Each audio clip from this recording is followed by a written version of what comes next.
হযরত মুআজ বিন জাবাল রাদিয়াল্লাহু তাআলা আনহু বলেন যে আমি রাসূল করিম সাল্লাল্লাহু আলাইহি ওয়াসাল্লামের পেছনে তার গাধায় সওয়ার ছিলাম।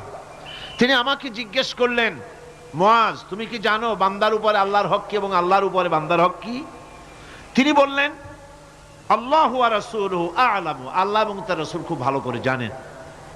রাসূল করিম সাল্লাল্লাহু আলাইহি ওয়াসাল্লাম জবাব দিলেন, ক্বালা হাক্কুল্লাহি আলাল ইবাদ আন ইয়াবুদুহু ওয়া লা ইউশরিকু বিহি শাইয়্যা ওয়া হাক্কুল ইবাদি আলাল্লাহ আন লা ইউআযযিবু মান লা ইউশরিক বিহি শাইয়্যা।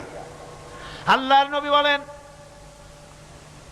বান্দার উপরে আল্লাহর উপরে বান্দার হক হতেছে, আল্লাহর উপরে বান্দার হক হতেছে বান্দা আল্লাহ পাকের ইবাদত করবে, আল্লাহর গোলামি করবে, আল্লাহর আনুগত্য করবে, দাসত্ব করবে।